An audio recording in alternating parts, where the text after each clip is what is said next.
Hello, guys. Hello, With- hello. Hello, Hi, everyone. hi, How John lovely and to Henry. meet you. I've been playing your song on repeat all day long. I love it. That's Same what we here. want to hear. That's good.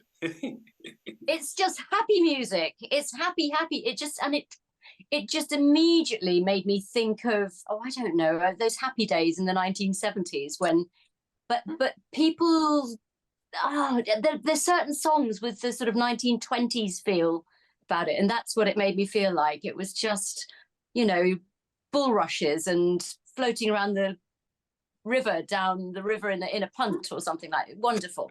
That's amazing. I mean, when sometimes people come up to us after gigs and say, you reminded me of this and this and this, and they kind of reel off 7 or 8 different artists, and often, as you've done there, from totally different eras. And that's kind of brilliant, actually, because the idea of getting so much influence into 1 or 2 songs is that's almost one of the points of what we're trying to do. So that's great that that's how you've how it's felt listening to it. Yeah, absolutely. I think we're in our enthusiasm. We haven't actually introduced you. Oh, please do that. Yeah. I plunged right in. So sorry. I know. Get in there, girl. Get in there. You're John and Henry. The band, well, it's a duo, whatever you like to call it, is Barbara. What an amazing name. So tell us about why Barbara, but it's brilliant.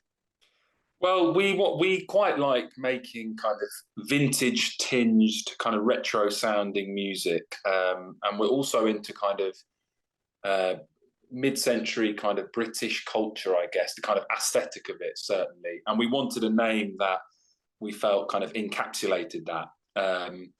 So we were kind of going down the route of maybe Sylvester or maybe Beryl, Walter, but then we landed on Barbara because Barbara is just a lovely, phonetically quite rich and round word to say. And it kind of conjures up images of, your grandma sitting in a living room with a ginger cat on her lap, ginger biscuits, and knitting and listening to, on the record player, some sort of lovely, positive, sun-dappled music. And that's the kind of image and the vibe and the music we want to make. So Barbara it's a lovely, lovely kind of word. That is good. That's fabulous. Well, does it count if there's a ginger dog? Hold on. Oh, Yes. oh, what was it? A he or a she? A she called Honey. What's that? Honey. Yeah, Honey. She's Pomsky, Pomeranian Husky. She's not camera shy, is she? She loves it. Oh no, she's a real diva. Proper little ham. So this is amazing. And Paul Weller, he said you're the next big thing, and you're already the big thing, aren't you? I mean, Nat and I were talking, and we just think you're phenomenal. And we just think that, everyone's going to be talking about you in the next, 50 years, like the Rolling Stones and the Beatles. And really, I don't think I'm exaggerating when I say that, because you're so unique and talented and amazing. And tell us about the tour with Paul Weller. Yes, that was as kind of strange and surreal and marvelous as you might think, actually. And it didn't come about through some amazing industry contact that we've got or anything like that. It was just a friend of ours who's in the kind of extended Paul Weller circle, who's been saying to us for years and years, I'll try to get some of your stuff to Paul because I think he might quite like it. And we'd kind of forgotten all about that because we didn't ever take that particularly seriously because, Paul Weller is Paul Weller and he's huge and brilliant. But then out of nowhere in December last year, this guy, a good friend of ours, Mark, rung us up and said, what are you doing in April next year? And I didn't really clock, why he was asking that. And I said, well, we're not really doing anything. And he said, how do you feel about, supporting Paul Weller on his UK tour? He's heard some of your stuff and he'd like you to open for him. So brilliant. And then we've just kind of done it a couple of weeks ago and we did 14 dates in 16 days, and it was a total sort of whirlwind. And we're all, it should be said, we're very, very big fans of Paul Weller, right? We're influenced a lot by his music. We've had big phases where we've listened to all the stuff, all the different periods of his amazing career, right back to the Jam, but all the way through to his solo stuff. And getting to meet him, and he was such a lovely sort of gent. and was really encouraging, and you know, so it was a real thrill. John, have I missed anything important about it? No, it was when you first meet someone that's you're particularly inspired by. It's always a bit surreal for the first kind of 10 minutes, but then after a while, you just having very normal kind of chats about you know the everyday things that you go through on tour, etc., etc., and you kind of get used to it. And he's very much my new best friend. So. What's your musical background? Because you're obviously both of you so musical. Where did all this start? Well, we played violin and piano, didn't we, Henry, from a very young age? But we sort of did it begrudgingly. That was something that my mum was very keen on us doing, playing violin. And we got relatively good at that.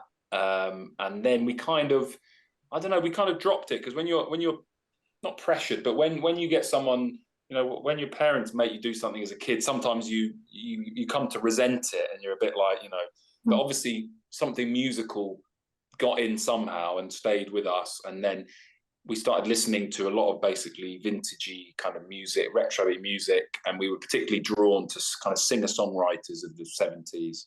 And then we started obviously playing Beatles songs together and singing harmonies together around the piano. And then, you know, when you start playing loads of Beatles songs and ELO songs in particular, you start thinking, oh, well, I'm going to have a go at writing our own stuff. And then naturally kind of progressed from that, and always with a kind of keen emphasis on brother harmonies, which is quite a nice thing. Fantastic. Brilliant. Dee and I were just saying about, I don't know, the art of storytelling in songs doesn't seem to be around so much, and that's what you've got. That lovely telling little stories. Isn't that lovely, Dee, to listen to? Love that. I love that. And yeah, because I was watching your video, which is so amazing and very unique. And as Nat said, you know, very happy sound. So tell us can you tell us about that song? Because it was really fascinating. Does she die at the end? Go on, John. Well, it's I don't know if you've ever read the book A Kiss Before Dying by Ira Levin. I'm a big Ira Levin fan. Obviously, Rosemary's Baby, Stepford Wives. Yes, I haven't. And he wrote only sort of 6 books, but they're all absolute hits. You know, all of them were made. The Boys from Brazil as well, another massive book was turned into a film. And it's basically about, the book is about this kind of, I think it's a sociopath or psychopath, I can't remember, but it's basically an evil man that tries to marry as many women as possible, and then kind of they have these accidents, and then he can kind of get all their inheritance. And I was kind of influenced by that when we were writing the kind of lyrics for that song, I guess. But also, if I'm being honest, that first line was just there about lederhosen. That just kind of came out, and then I thought, I'd like to write a song. Line? I think it's the first singular thing you noticed, knee-length socks with lederhosen. I thought, let's try and get a pop song with the word lederhosen in. Because that's fantastic. And you're definitely right about stories in songs. That's definitely something that we love. I really like people like Randy Newman, who's known really for his Toy Story song, but really, actually, he's very underrated because he made a load of brilliant albums in the 70s, and all his songs are, and a bit like Ray Davies as well, the Kinks, like the best songs of theirs are the songs with sort of characters who you can imagine. They're kind of like short stories, you know, within a song. And so we're trying to do our own, with quite a lot of our songs, we're trying to do our own kind of version of that. Brilliant. It is so Ray Davies, wouldn't it be nice? It's brilliant. And actually, and Randy Newman, I have to say, I saw him in the 70s. Wow. And he absolutely incredible. And I used to listen on my old sort of with tape machine, walking around the shops and everything, to all his music. Oh, brilliant. I bloody adore him. I don't meet too many people that know the albums, because he's so well known now for the song he made for Toy Story. So that's great. I'm glad you're a fan. Oh, big short fan. people. Do you like short people? Yeah, short people, absolutely. Oh, fabulous. Except you can't say that anymore, can you? Yes. What is it? Something challenged. But there's a bit about Charleston in the song, isn't there? Mm. Yeah. Yeah, the Charleston. Yeah, what was it? Kind of what is it? 1920s dance, I think. If I'm Yes. right, it's a kind of 1920s dance But you that would don't you? you'd get In the kind song- of rebel. Yeah, I think it's what's the lyric? I can't remember the lyric, but it's I think it's a kind of rebellious dance that people did in the 20s, kind of in during like prohibition America. I think it was. Well, Uh-huh. I got a diary, which I got to find it somewhere, written in 1927. My dad was a much older dad, so he hasn't been with us for a long, long time. But I've got a diary written in 1927 where it says, this evening, Tony came up from the village and he taught me how to Charleston. Wow. And so, but obviously they had the old gramophone record thing, and he'd lived in a big old rectory, my dad, but he was 16 years old. Tony came up, taught me how to Charleston. And then in the next 3 entries, that Catherine and Elizabeth from the village then came up, and Tony and I taught them how to Charleston. Oh, wow. And it's so cool, this diary. I wish I could find where I put it. But I mean, yeah, it was the moment when the skirts went up to sort of knee length, Yeah. and people kicked their legs high when they danced. It was outrageous at the time. Yeah, I mean, there's a really good documentary by Ken Burns about prohibition, and it's 3 episodes. I think it's like a PBS documentary. There's only 3 episodes of it, but it's just so interesting learning about all the the kind of speakeasies, and pretty much everyone went to them, during prohibition, and the Charleston is mentioned quite a lot. All these kind of raucous, outrageous dances that people are doing, and yeah, it's really interesting bit of history. So Yeah, that's why they called it the Roaring Twenties, didn't they? Exactly. Nat's you're really into the 20s and 30s, aren't you, Nat? Oh, I'm just completely, yes, I've come very period today with my red pearls and things. But you two are absolutely fascinating. I just love the fact that it's brothers working together, and you obviously think the same way about music. It's really very, very, I mean, do you argue ever? Do we argue? We do argue, yes, but not so much that it's a problem. I mean, was that a fair point, John? I mean, I think that we are very, very, very different personalities. So I have learned to, because Henry basically is much more. Say a nice thing. Henry's more tactful, and Henry's basically a much better manager of the band and people, and he's much more careful in what he says, whereas I'm a bit more, red blood, a bit more just kind of, say what's on my mind. So I have actually learned to be like, you know what, I'm going to let Henry kind of have his way, because we do argue a lot, but they're more just kind of disagreements about the different ways to do things, and but we when you're at our level, sorry to interrupt, when you're at our level, there's not a manager that has to make is able to make these decisions for you. So you're not able to just kind of do the songwriting and the performing, which is kind of what you love doing. You do have to kind of manage the band yourselves as well, which does lead to these kind of differences coming through. But actually, I think John's probably right that we do quite a good job of bouncing off each other, because we are quite different. Yeah. And Wonderful. so we're getting along all right at the moment, anyway. Yeah, I saw an interview with you both where you were very, very different. But I thought that was really good, because I just thought the balance, you're bringing different things to each song. Do you have an aspiration of what you want it? Do you have a vision of the next 50 years?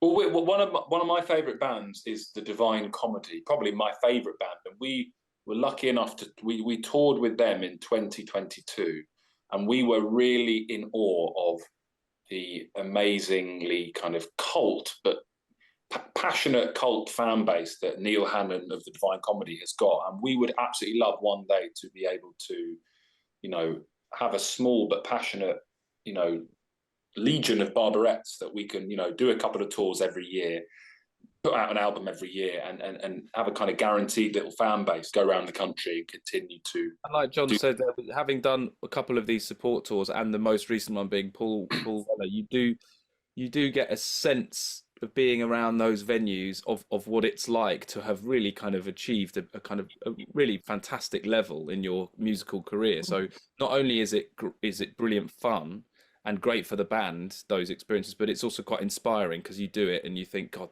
imagine if this was us, if these 2,000 people that are watching us had paid to come and see us. Do you know what I mean? So I suppose that would be the aim, really, to kind of get to that sort of level. I don't think that's going to be a problem for you guys. I think that's going to be soon, actually. I predict. And we should older Barbarettes allowed in, because we'd love to see you play live. To be perfectly honest, most of our fan base, because of the tours we've done, and we're quite.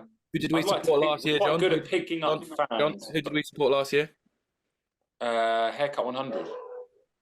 Ooh. So do you remember Nick Hayward of Haircut 100? Absolute, he still looks incredible for his age. He doesn't look a day over 30. But we've done the 3 tours we've done.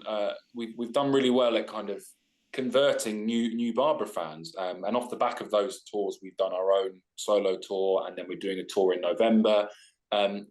So you were going to say there, John, weren't you, that they are slightly older people because of those bands, but we sort of love that. I mean, we certainly don't discriminate on age, right? To have people come and watch the band who are in their 50s and 60s and 70s, I mean, that's amazing. And, what it shouldn't be, there should be nothing at all. I mean, that's just a brilliant thing, and we really don't mind however old people are. If they love the music and they like the way Barbara are on stage and everything. We like to think there's a bit of Barbara for everyone in the family. Do you know what I mean? There's a bit of like what we noticed is that there's a lot of a Barbara fan recently knitted us kind of because we wear these sort of sleeveless sweaters on stage, and she knitted us this kind of incredible purple sweater with the big Barbara logo across the front of it. And she's probably 20 or 25, and we were like amazed, and we said, "Oh my God, this is incredible!" And she said, "Well, it's my parents that are the big fans, really, but I'm a bit." So it's nice that it's. That's so sweet. I love all things knitted. I got a friend of mine has inherited my mother-in-law's knitted nativity. Can you little knitted baby Jesus? Wow. Oh, it's so sweet. And all the 3 wise men are knitted. And I got very upset that didn't get left to me. The little is it called a nativity? The nativity. Could be, isn't it? But all things knitted, and I love tea cozies that are knitted. And what your sleeveless sweaters are the tank tops, aren't they? They're very nice. So we look Barbara up. If you look at the have I got one in here, John? Have I got a mildly entertaining in here? No, I don't, do I? If you look at the front of the first EP, the picture of John, we've both got tank tops, knitted tank tops. So when we play live, most of the time we wear those. People often do you think Nativity is going to be in your next song, your next Christmas song? I've already made it. We'll have to give you the credits. We'll have to share the songwriting. Oh, don't worry about that. We're just delighted. Oh, little knitted donkeys and everything. Oh, but the thing is, things like knitwear. We're into sort of things basically that symbolise a slightly more mindful, slower-based approach to living. The world we're currently in, especially the musical world we're in, is so overwhelming. I think there's a stat which was 20,000 new songs get released every day on Spotify. I don't use Spotify because it's too much information, and I like to go as slowly as possible, and actually spend time with the record and actually enjoy it, and that's what we like to kind of. That's the aesthetic and image we like to send out into the world as well. Celebrating the slightly less kind of manic way of life, which the music industry seems to be going, and actually going a little bit slower and spending a lot of time over the EPs that we make, and spending time thinking about the album artwork and the way it's designed, and the theatrical show we put on around it. And social media again is an important part of the modern musical landscape, but again it's doing it in a way that we're comfortable with, and not constantly being on social media, because that comes with problems of its own, really. So it's knitwear. Perfect. Does one of you write the music and the other write the lyrics? Not really. It tends to be a split. We both do both, and there are songs that we've written together, and there's songs where one of us might have written most of the song, and it's brought to the other person and kind of finished off. So it's always a little bit different, but there's not really. It's not like Elton John and who's the guy who wrote Bernie Taupin. Bernie Yeah, Taupin. Oh, yeah. it's not like that. There's not set Yeah. role so much. It's kind of a little bit more shared out. Brilliant. We're going to play your video now.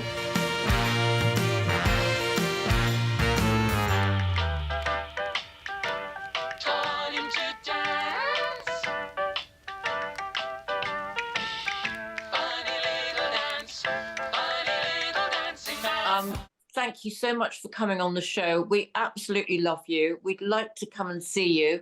So where's your next live gig? That's a really good question.